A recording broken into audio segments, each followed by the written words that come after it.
They done took down Puff. They done took down all these other powerful black people. Jay-Z's like the lone standing powerful you black do man. the track wrestling on them, Jay is them people. But I know they went up to the feds one day and they took some paperwork up there to him. Let's be very clear. This is the email that DJ Vlad sent me, his producer sent me, asking me to appear on his podcast on YouTube just after the Cassie video was released on my birthday. But like, where's Jay at? He's mad quiet. Like while the Puffy thing was going on. But it's obvious now that his team was being made aware that he was in those allegations also. You know, so I hope it works out, because with his family, the things that go on internally is that those accusations. And no one's scared of 50 Cent. I want everyone to be clear. No one's scared of 50 Cent. I think it was kind of taken out of context a little bit, but what do you think about it? I don't think it was taken out of context. No, I think the guy who was talking to him made him feel like a punk. You see what I'm saying? So he had to say, yo, when nobody scared of 50. Let's get this clear. Nobody is scared of 50. You know, but I'm not the issue. Him making you feel like a punk is the issue. And at the end of the day, I look at it and people don't assess themselves. Even really intelligent people. Jay's a smart guy. You know what I'm saying? He'll analyze other people and other things that they're doing and not actually look at what's happening to him and his transition and difference.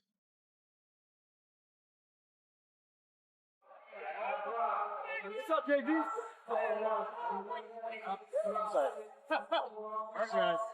Jay, your music saved my life, man. We're Sagittarius too, thank you so much.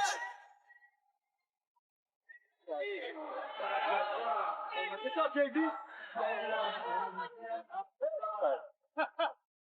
They were once viewed as untouchable, two kings standing shoulder to shoulder at the summit of hip-hop, partners in business, allies, brothers wielding influence. But according to what 50 Cent has been implying, that bond may have fractured the moment survival outweighed loyalty. 50 argues this story was never really about music. It was about power. And when that power started to fade, those closest to Diddy didn't rush to protect him. They rushed to protect themselves. That's where Jay-Z comes into focus. As Diddy's illegal troubles began to pile up, something strange unfolded. The industry went quiet, almost unnervingly, as major voices stayed silent. No public backing, only distance.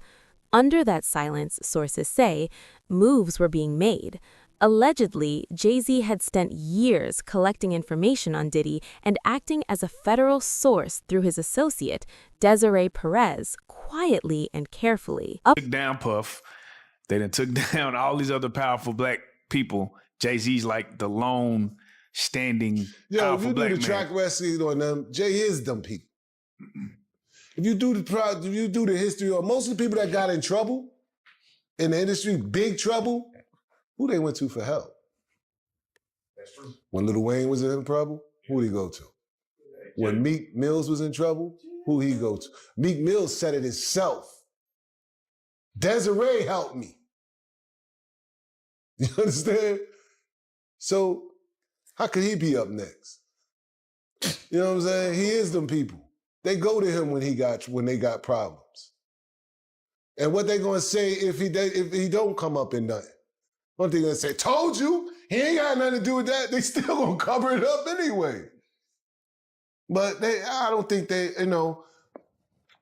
they coming after him at all. I don't think they got, like I said, I think he is them. He has a relationship with them. You talking about a woman that had a relationship with the feds for 20-something years. 50 Cent had been warning for months that powerful figures were holding real evidence. Not rumors, not accusations, but verified, documented proof.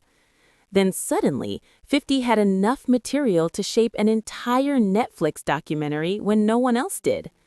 That's when a single question surfaced. Where did it come from?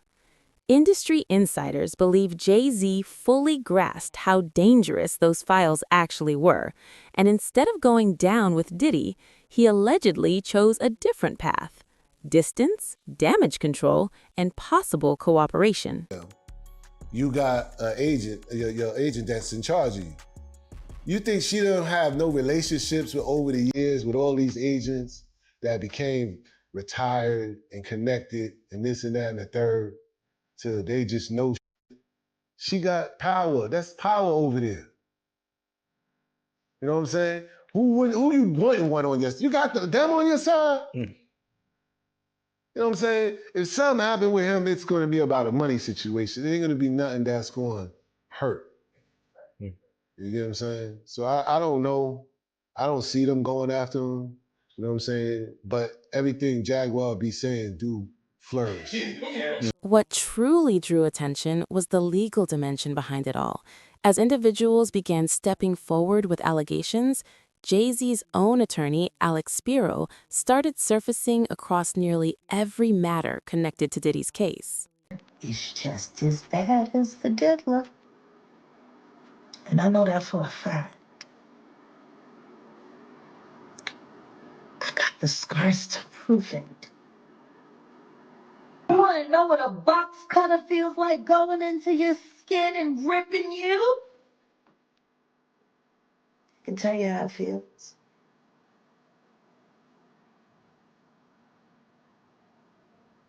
Y'all ain't seen shit yet.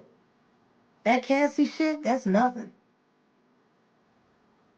I'm saying Sean Carter remembers everything he did to me and he's got it on tape.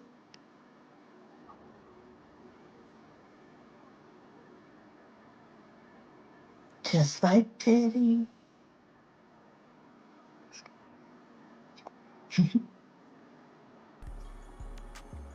And they're gonna be crazy. It's gonna be the women that give them in. Jay-Z, as critics like Jaguar have often argued, has always known how to move before disaster strikes. She claims he never waits for systems to fall apart. He exits early and lets the wreckage happen behind him. Then comes the timing. As Diddy's standing weakened, 50 suddenly gained leverage, reach, confidence, and enough backing to confront figures no one dares challenge. That's why many believe someone influential unlocked access. And if Jay-Z knew the recordings existed, if he understood they would eventually surface, then quietly passing them along may have been the cleanest escape. Secure your position, cut ties, let Diddy fall. 50 has never said it directly, but he's never denied it either. He's made one thing clear. The betrayal didn't come from outsiders. It came from within, from people smiling for cameras while planning their exit. And now the industry feels uneasy, because if Jay-Z truly moved against Diddy to protect himself, then this wasn't a collapse. It was a calculated choice. And once the recordings fully emerge, people may finally understand why the silence felt so heavy. When asked why she focused so intensely on Jay-Z instead of only Diddy, Jaguar Wright gave a simple answer. She said they are connected. You cannot separate one from the other. These are criminals. Diddy is a deal, and so is Jay-Z. The proof is there. How many up people does he have to be around before people see him for who he is? It seems like these artists are trying to run away from their past. Diddy changed his name multiple times to say, that's not me, I'm trying to move beyond Diddy, I'm Love now. It seems like Jay-Z would try to run away from his past. Calling that love and anything that he did love. Brother love. What kind of love? Baby oil love. Baby love. Baby love. Explicit love. Hey! They never thought that hip hop would take it this far. Oh man, it's different now. These lyrics are all hitting different right now. All the people talking about. These are criminals. Diddy is one, and so was Jay-Z. The evidence is there. How many effing people does he need around him before people see him for what he is? It feels like these artists are running from their past. Diddy changed his name again and again to say that wasn't me. I'm trying to move past Diddy. I'm Love now. It feels like Jay-Z would also try to escape his past by calling it love in anything he once called love. Brother love? What kind of love? Baby oil love? Baby love? Baby love? Explicit love? They never imagined hip-hop would go this far. Oh man, Oh, it's different now. Those lyrics are all sounding different right now, especially everything people said about fathers. Sean Carter is responsible for enacting Hype Williams to put Aaliyah on a faulty plane to move her out the way as punishment for rejecting him, and so he could level up Beyonce, who was struggling. Let's just say allegedly that happened. Now I want you to think about 106th and Park with Mary J. Blige. Free, who is a victim of Sean Carter. Yeah. Mary J. Blige, who is a victim of Sean Combs, are sitting there talking about the death of Aaliyah amongst each other. Think about that. You got a Diddy victim, you got a Jay-Z victim, and you got a superstar gone. They know what happened. And yet, they had to sit there and have that conversation like they didn't know who did it. Think of the power of that moment. Think about Claudia Jordan right now. Claudia Jordan don't ever mention my mother name. She mentioned it yesterday. Talking about why people are afraid to come forward. You mean like you? You was Diddy girl. Corey was Jay-Z girl. Why don't you claim your friend? Claudia.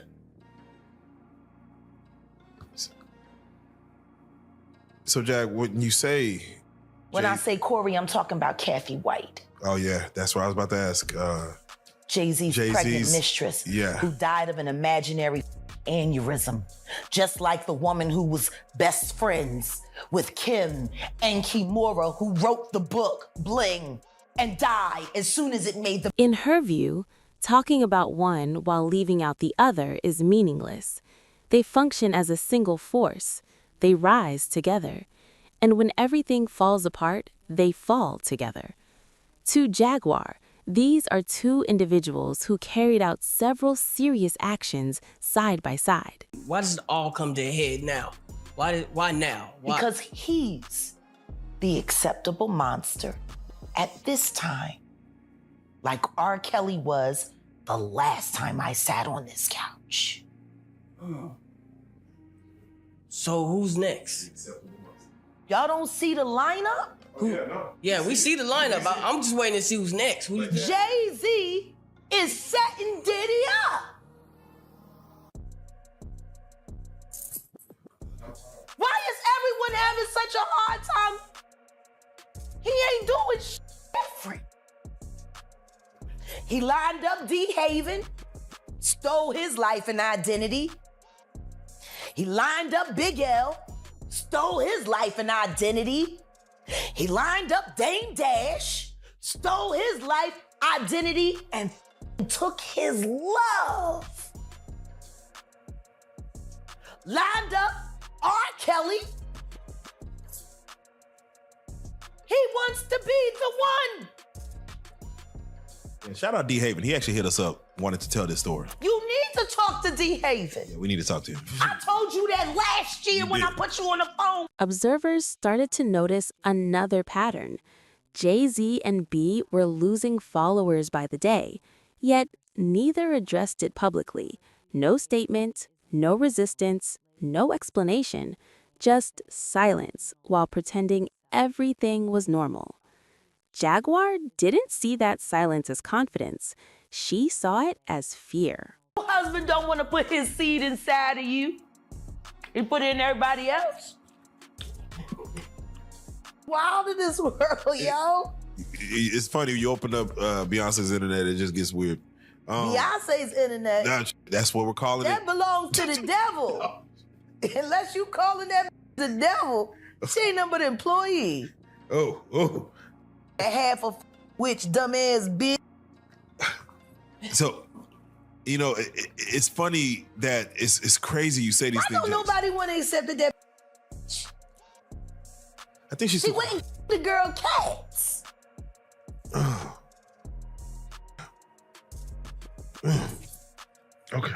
girl went to court and charged her with extreme witchcraft. She was hypnotized. She was. Beyonce came and she was in there eating on her and shit while she was asleep. Snacking on his big people cats. And guess what? They wouldn't give her the restraining order. They just told her to stay away from Beyonce and work for somebody else. Guess what? She's having a hard time finding work too. Which is interesting because she's a brilliant musician. And she was trained at the esteemed Berklee College of Music. Handpicked by my very good friend, Terry Lynn Carrington, Dr. Terry Lynn Carrington, who put together Beyonce's entire female band, which was Matthew Knowles' idea because he couldn't get Beyonce to stop people. Guess you didn't know your daughter well enough because she just started. From her perspective, she argues Jay-Z isn't alone, labeling his spouse, Beyoncé, as criminal as well.